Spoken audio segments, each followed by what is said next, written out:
Hey everyone, welcome back to the channel. I'm your host Ian, and today we're talking about the 2000s commodity supercycle and what many call Canada's first nationwide bubble from 2000 to 2010. First off, let's set the scene with what a commodity supercycle even is.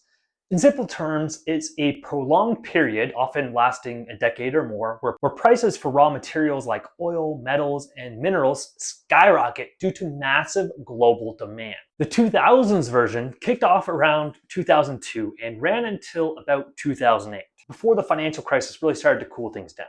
Canada, being a major exporter of these types of goods, really rode the wave through this cycle. Our economy boomed as prices for stuff like oil, nickel, and lumber climbed, thanks largely to one big player, China.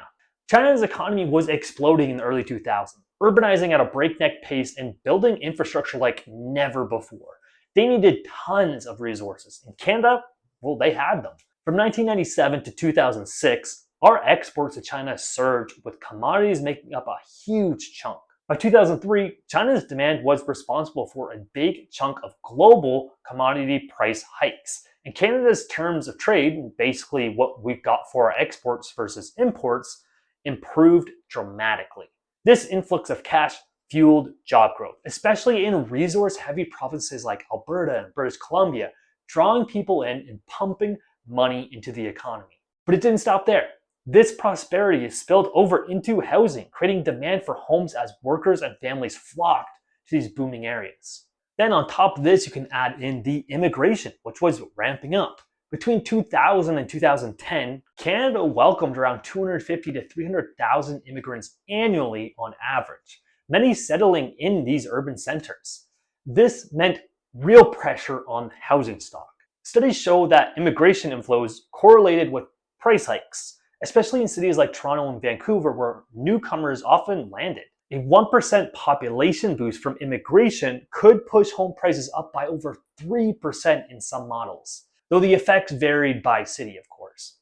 Rural to urban migration within Canada amplified this as well, as people moved to those job-rich spots. Then there were the low interest rates, courtesy of the Bank of Canada.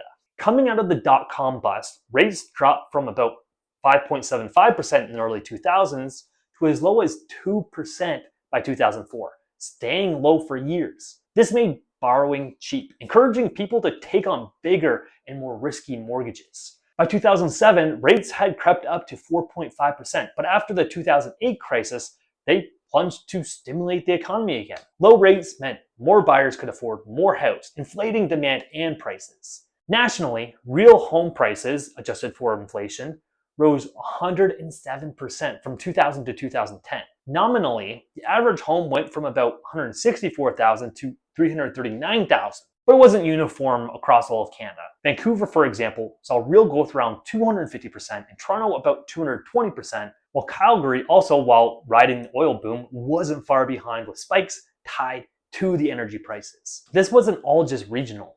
By 2010, it was synchronized across the 6 largest markets: Vancouver, Toronto, Calgary, Edmonton, Ottawa, and Montreal, representing 40% of all sales. For the first time since the 1980s, the whole country felt the bubble. Resource booms in the West synced with the urban growth in the East, all amplified by those global forces. In the early 2000s, before the supercycle really took off, sentiment about real estate was optimistic, but it was cautious at the time. Coming off the 1990s stagnation, where prices were flat, people saw real estate as a stable investment. News articles from around the early 2000s talked about recovery, with prices starting to tick up modestly. People weren't screaming bubble yet. It really just felt like a natural rebound. Homes were viewed as a path to wealth, especially with low rates making ownership accessible again. As the mid-2000s heated up, mixed feelings did start to emerge though. On one hand, many Canadians embraced the idea that property would always appreciate. Sales boomed, with people buying out of fear of missing out. Reports from RE/MAX and others highlighted doubling values, and the public narrative was often positive. Canada's economy is strong. Resources are king. Buy now. But warnings started bubbling up, as they typically do. By 2006, economists and media were starting to question if it was sustainable. Articles compared it to the US bubble, noting similar price surges but pointing out Canada's stricter lending rules that might save it. Still, there was denial. People thought our banks were too conservative for a real crash. Post 2008, after the global crisis, sentiment shifted to relief mixed with caution. Unlike the US, where prices crashed 30 to 40%, Canada dipped only about 8 to 10% in 2009 before rebounding. By 2010, sales were up and prices hit new highs. People started patting themselves on the back. See, we told you. The markets are strong, our regulations are good, no subprime mess. But under the surface, vulnerabilities did start to grow. Household debt ballooned to over 140% of income by 2010, and the reliance on cheap credit set us up for pain when rates eventually rose again. This 2000s bubble laid the groundwork for future issues. It normalized sky-high prices and debt levels, making the market more sensitive to shocks. When commodities cooled post-2014 or rates hiked in the 2020s, we really felt the echoes. Affordability crises, regional slumps. It showed how tied our housing is to global forces, something we're still dealing with every single day and navigating within this global economy. That's all for today. Thanks for joining me, and I'll see you on the next one.